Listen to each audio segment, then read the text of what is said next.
يغفر لكم ذنوبكم والله غفور رحيم.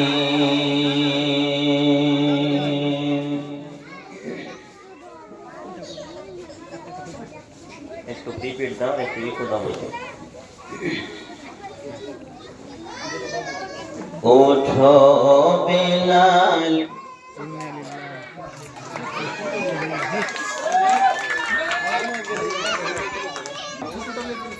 उठो बिलाल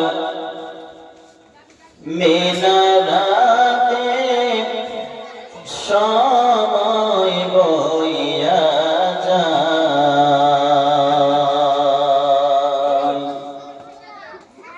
উঠো বেলাল মিনারাতে সময় বইয়া যায় মধুর সুরে দাও গো আযান শোনবার মনে যায় বেলাল বলে আযান দিলে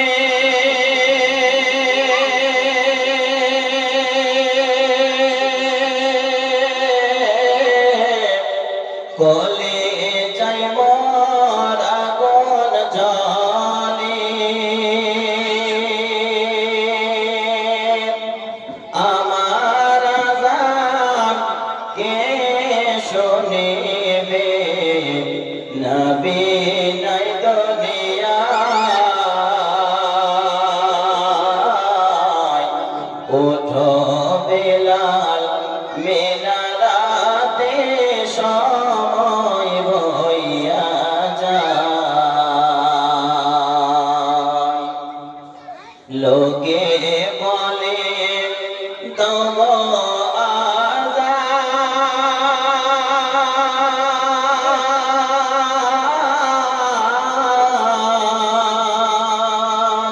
ঠান্ডা হবে তামাম জাহান লোকে বলে তব আযান ঠান্ডা হবে তামাম জাহান তোমার আযান শুনলে মোদের ঘুম ভেঙে যায়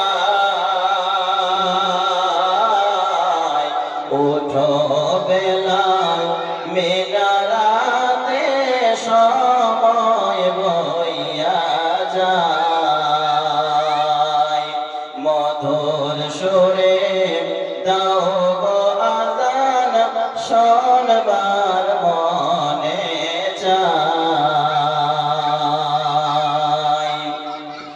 বেলাল বলে আযান দিলে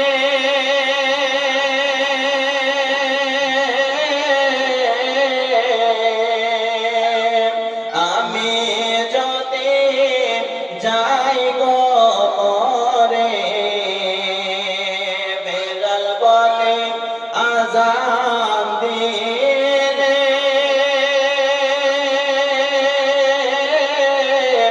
আমি যদি যাই গো মরে দোয়া দিও যতন করে আখিরে বেলায় ওঠো বেলাল মিনারাতে সময় বইয়া যায় মধুর সুরে দাও গো আযান শোনবার মনে যায়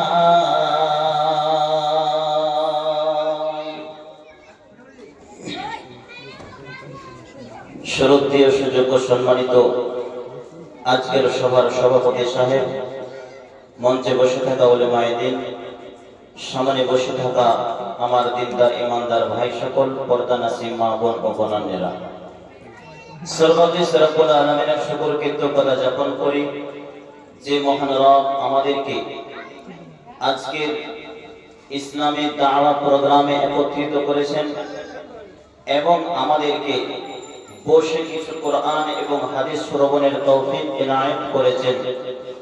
এর জন্য আল্লাহর শুকরিয়া জ্ঞাপন করি, সকলে পড়ি আলহামদুলিল্লাহ। তারপরে পরে আমার আপনার নবী, দো জাহানের নবী আকাই নামদার আহমদ মুস্তাফা মুহাম্মদ রাসূলুল্লাহ সকলে পড়ুন সাল্লাল্লাহু তাআলা আলাইহি ওয়াসাল্লামের উপরে শত কোটি শান্তির ধারা দরুদ ও সালাম অবতীর্ণ হোক। আল্লাহুম্মা সাল্লি আলাইহি আল্লাহুম্মা বারিক আলাইহি। এই ছেলেরা, এই তোমরা গোলমাল করো, সামনে আসো, এদিকে বসো, সব সামনে বসো, আওয়াজ করবা না কেউ। ওদের মধ্যে একজন বসে থাকে, ওরা যাতে গোলমাল না করে।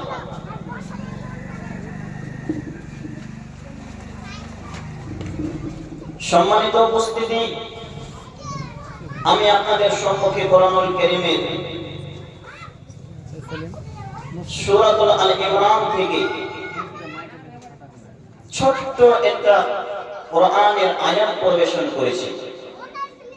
আয়াতটা খুব ছোট, সময় যেহেতু অল্প, এই সময়ের দিকে লক্ষ্য করে এই আয়াতের ব্যাখ্যা নিয়ে বুখারীর একটা হাদিস নম্বর হচ্ছে 6171। খুব সংক্ষেপ ভাবে যতটুকু আমার সময় আছে সময়ের মধ্যে বক্তৃতা ইতি করব। ওমা তাওফীক ইল্লা বিল্লাহ। আল্লাহ তাবারক ওয়া তাআলা আমাদেরকে মানুষ করে পৃথিবীতে পাঠিয়েছেন। আমরা মানুষ, মানুষের অন্তরে, মানুষের দিলে মানুষের প্রতি মানুষের ভালোবাসা হয়ে থাকে। মানুষ মানুষকে ভালোবাসে। যে মানুষ মানুষকে ভালোবাসতে পারলো না, সে প্রকৃত মানুষ হতে পারে না।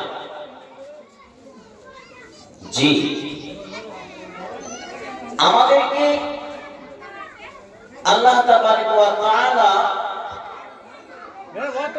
যুগে যুগে নবী এবং রাসূল দিয়ে সারা পৃথিবীটাকে আলোকিত করেছেন, যাতে করে বিধর্মীরা, যাতে করে ইসলামের দিকে এগিয়ে আসে, ইসলামকে বুঝতে পারে, ইসলামকে মেনে নেয়। এর জন্য পৃথিবীতে কমবেশ ১.৫ লাখ নবী আল্লাহ তাবারক ওয়া তাআলা পাঠিয়েছেন। প্রত্যেক নবীর বক্তব্য একটাই, লা ইলাহা ইল্লাল্লাহ, আল্লাহ ছাড়া কোনো মাবুদ নেই, আল্লাহ ছাড়া কোনো ইলাহ নেই। আমার আপনার নবী হযরত মুহাম্মদ রাসূলুল্লাহ সাল্লাল্লাহু আলাইহি ওয়াসাল্লাম তিনি পৃথিবীতে এসে মানুষের কাছে দাওয়াত পৌঁছেছেন, মানুষকে হেদায়েতের পথ দেখিয়েছেন, মানুষকে ইসলামের কথা মানুষের কাছে পৌঁছে দিয়েছেন। এখন আর পৃথিবীতে নবী এবং রাসূল আসবেন না। নবী রাসূলদের যে কাজ, সেই কাজটা আমরা উলামাদের করতে হবে। আল্লাহ রাসূল উলামাদের ওয়ারিসাতুল আম্বিয়া বলেছেন। এই জন্য যারা আলেম, যারা উলামা, এদেরকে এই দাওয়াতি প্রোগ্রাম করে মানুষের কাছে দাওয়াত পৌঁছাতে হবে, ইসলামকে বোঝাতে হবে। তাহলে আমি এদিক ওদিক কথা না বলে ডাইরেক্ট কোরআনের দিকে চলে যাচ্ছি। আল্লাহ তাবারক ওয়া তাআলা কোরআনুল কারীমের সূরা নম্বর 3 পারা নম্বর 3 এবং আয়াত নম্বর 31। সূরার নাম হচ্ছে সূরাতুল আল ইমরান। এই আয়াতে আল্লাহ তাবারক ওয়া তাআলা তিনা রাসূলকে সম্বোধন করে বলছেন, হে রাসূল, আপনি বলুন। কি বলুন? ইন কুনতুম তুহিব্বুনাল্লাহ, তারা যদি আমাকে ভালোবাসে, তারা যদি আমাকে ভালোবাসে, তো তারা যেন তুমি রাসূলের অনুসরণ করে আসে। আমরা অনেকেই দাবি করি আশিকে রাসূল, আমাদের পরনের কাপড় দেখলে আশিকে রাসূল আমরা দাবি করি। অনেকে পেশাব করে পানি নেয় না, দাবি করে আশিকে রাসূল। অনেকেই ফাররা নিয়ে দৌড়ে বেড়ায়, বাইকের সামনে ফাররা টেঙে দিয়ে মদ খেয়ে রাস্তাঘাটে ঝামেলা করে রাস্তাঘাট অবরোধ করে দেয়, আবার সে দাবি করে আমি আশিকে রাসূল। প্রকৃত আশিকে রাসূলকে, আশিকে রাসূল হতে গেলে তার কর্তব্য কি করতে হবে, আমি আপনাদের সম্মুখে এই পরিপ্রেক্ষিতেই কোরআনুল কারীমের সূরা আল ইমরানের আয়াত নম্বর 31 কে তুলে ধরেছি। যে আশিকে রাসূল এবং রাসূলের প্রতি ভালোবাসা কেমন হবে, আল্লাহ রাসূলকে কতটা ভালোবাসতে হবে, আর আমরা কিভাবে আল্লাহ রাসূলকে ভালোবাসছি, আল্লাহ নিজেই বলছেন। কি বলছেন? বিসমিল্লাহির রহমানির রহিম। কুল ইন কুনতুম তুহিব্বুনাল্লাহা ফাত্তাবিউনি ইউহিব্বুকুমুল্লাহ ওয়া ইয়াগফির লাকুম যুনুবাকুম ওয়াল্লাহু গফুরুর রহিম। আল্লাহ পাক রব্বুল আলামিন তিনার নবীকে সম্বোধন করে বলছেন, হে সম্মানিত নবী, আপনি বলে দেন আমার বান্দাদের, তোমার উম্মতিনীদের আপনি বলে দেন যে তারা যদি আমি আল্লাহকে ভালোবাসতে চাই, মানে আল্লাহর সাথে প্রেম প্রীতি ভালোবাসা পেতে চাই, যেন তারা তোমার অনুসরণ করে আসে, তোমাকে ভালোবেসে আসে।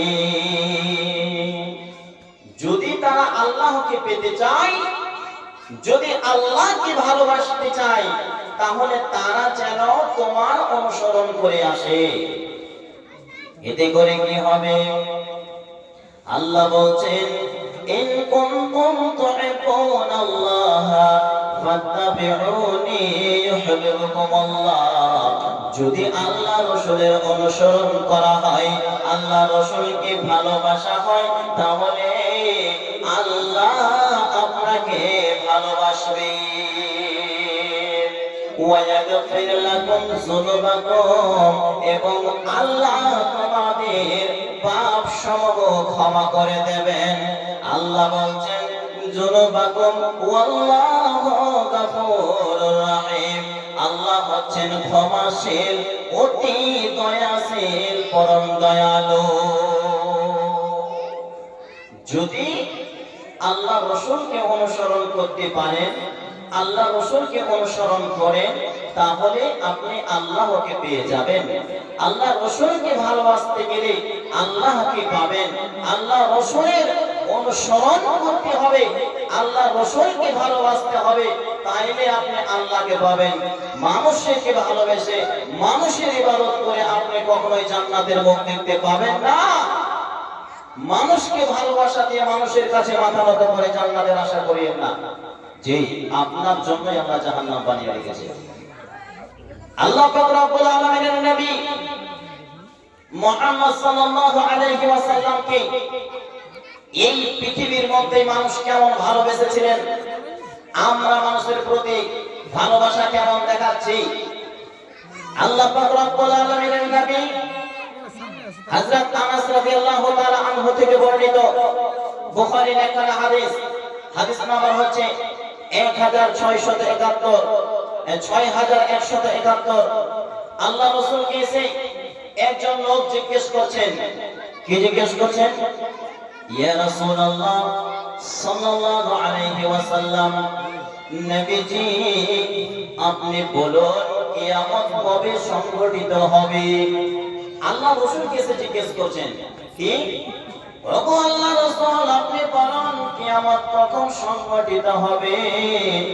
নবীজি আমার বললেন, এ অমুক শোনো, ওই কিয়ামতের জন্য তুমি নিজে কি তৈরি করেছো বলো, তুমি কি সনাত সোম সাদকা করেছো? ওই লোকটা বললেন, আমি সেই রকম সনাত করিনি, সেই রকম সোম রাখতে পারিনি, রোজা রাখতে পারিনি, এবং আমি সেই রকম সাদকাও করতে পারিনি, কিন্তু আমার অন্তরে আল্লাহ এবং আল্লাহ রাসূলের ভালোবাসা আছে। নবীজি বলছেন, তুমি যাকে ভালোবাসছো, তোমার অন্তরে যার ভালোবাসা আছে, হাসরের ময়দানে কিয়ামতের দিন তোমার সঙ্গ তার সাথেই হবে। তুমি যাকে ভালোবাসছো, হাসরের ময়দানে তার সাথেই তুমি থাকবা, সেটাই তোমার সঙ্গী হবে। তাহলে আল্লাহ রাসূলকে আপনাকে ভালোবাসতে হবে। যে এই পৃথিবীতে থেকে আমার আপনার রকম মানুষ, তাদের দুইটা হাত, দুইটা পা, দুইটা চোখ, একটা নাক, একটা মুখ, তারা পৃথিবীতে এসে আল্লাহ রাসূলকে কেমন ভালোবেসেছিলেন একটু শুনেন। জি, আল্লাহ বলছেন, বিসমিল্লাহির রহমানির রহিম, ফামা মাতাউল হায়াতিদ দুনিয়া ফিল আখিরাতি ইল্লা কালিল। বন্ধুরে, আল্লাহ বলছেন, বান্দা শোনো, তোমরা এই দুনিয়াকে প্রাধান্য দিও না, কারণ এই দুনিয়াটা হচ্ছে খুব অল্প দিনের, এই দুনিয়াটা হচ্ছে ক্ষণস্থায়ী। তোমরা তোমাদের জন্য আখিরাতটা হচ্ছে চিরস্থায়ী। অতএব তুমি আখিরাতের জন্য নিজের পুঁজি তৈরি করো, আখিরাতের জন্য তুমি নিজেকে ব্যবস্থাপন করো, আখিরাতের জন্য তুমি তোমার নিজের আমলকে সঠিক করে নাও। আল্লাহ বলছেন, দুনিয়াকে কখনোই প্রাধান্য দিও না। আমার আপনার রকম মানুষ আমরা সবাই শুনেছি, যার নাম হলো হযরতে বিলাল রাদিয়াল্লাহু তাআলা আনহু। ওই বিলাল গরিব মানুষ, অত্যন্ত কালা কুৎসিত মানুষ, মুখের কোনো ফিকার নাই, মুখের কোনো চেহারা নাই, মুখের কোনো আকার নাই, দেখতে মানুষের মতো মনে হয় না, সারা শরীর কালা কুৎসিত একটা মানুষ, কিন্তু তার অন্তরে আল্লাহ রাসূলের ভালোবাসা কেমন ছিল। বন্ধুরে, হযরতে বিলাল যখন উমাইয়ার বাড়িতে গোলাম হিসেবে নিজেকে রেখেছেন, গোলাম হিসেবে উমাইয়ার বাড়িতে কাজকর্ম করছিলেন, উমাইয়া যেটা বলে সেটাই তিনি করেন। উমাইয়া যখন খাবার দেয় তখন সে খাবার খায়, উমাইয়া যখন যেটা পড়া দেয় সেটা পড়ে নাই। এই করতে করতে করতে করতে কোন একদিনের ঘটনা এমন হলো, কোন একদিনের ঘটনা এমন হলো, হযরতে বেলালের কানে খবর চলে গেল। আল্লাহর কোরআনকে হযরতে বেলাল পড়তে শুরু করলেন, লোকে লোকে ঘরের কোনায় কোরআন পড়তে আরম্ভ করলেন। উমাইয়া ইতিমধ্যে খবর পেল, হায়রে হায়, আমি বেলালকে খাবার দেই, আমি বেলালকে পড়ার দেই, আমি বেলালকে সযত্নে রেখেছি, আর আমার বাড়িতে থেকে আমার খাবার খেয়ে আমার দেওয়া জামা কাপড় পরে সে আমার কোনো কাম না করে আল্লাহ আল্লাহ রাসূলের ভালোবাসা অন্তরে নিয়ে এসেছে। বেলালকে জিজ্ঞেস করছেন, বেলাল তুমি কি আল্লাহ রাসূলকে ভালোবেসেছো, কোরআন তেলাওয়াত করছো? হযরতে বেলাল বলেন, জি হ্যাঁ, আমি সত্য কথাটাই বলছি। তখন উমাইয়ার রাগ হয়ে গেল, তাড়াতাড়ি করে আবু জেহেলকে ডেকে নিলেন, হযরতে বেলালের উপরে চাবুক মারতে আরম্ভ করলেন। চাবুক মারতে মারতে মারতে মারতে হযরতে বেলালের চাবুকের শরীর রক্তে জর্জরিত করে দিল। মারতে মারতে উমাইয়া কাছতে গেল, ওই চাবুকটা আবু জেহেলের হাতে তুলে দিল। আবু জেহেল হযরত বিলালকে চাবুকের বাড়ি মার মেরে মেরে মেরে দুজনে যখন হাসতে গেল, হযরত বিলালকে জিজ্ঞেস করছেন, বিলাল তুমি বলো, তোমাকে আবু জেহেল চাবুকের বাড়ি মারলো, উমাইয়া চাবুকের বাড়ি মারলো, দুজনের মারে তুমি আল্লাহ আল্লাহ রাসূলকে মেরেছো, না তোমার দিনে মরিব উমাইয়া আছে? বিলাল নির্বোধায় নির্দ্বিধায় উমাইয়াকে বলতে লাগলেন, হে উমাইয়া, তুমি আমাকে যতই মারো না কেন, আমার শরীরের চামগুলো তুলে নাও না কেন, আমি যে আল্লাহ আল্লাহ রাসূলকে ভালোবেসেছি, এই চাবুকের বাড়ি মার মেরে আমার অন্তর থেকে আল্লাহ আল্লাহ রাসূল বের করতে পারবে না, বের করতে পারবে না। এই ছিল তাদের ভালোবাসা। তাই আল্লাহ বলছেন, হে নবী আপনি বলুন, যদি তারা আমাকে ভালোবাসতে চায়, আল্লাহ বলছেন যদি আমার বান্দারা তোমার উম্মতেরা যদি আমাকে ভালোবাসতে চায়, আল্লাহ নিজেকে বলছেন আমাকে ভালোবাসতে চায়, তাহলে তারা যেন তোমার অনুসরণ করে আসে, তাহলে আমি আল্লাহকে পেয়ে নেব। তাহলে আল্লাহ রাসূলের সুন্নাত মোতাবেক আমাদের জিন্দেগি গড়ে নিতে হবে, আল্লাহ রাসূলের তরিকা অনুযায়ী আমাদেরকে দুনিয়া যাপন করতে হবে। আল্লাহ তাবারক ওয়া তাআলা আমাদেরকে শোনার থেকে বোঝার থেকে বেশি বেশি করে আমল করার তৌফিক দান করুক। এখান থেকে আমার বক্তব্য করলাম।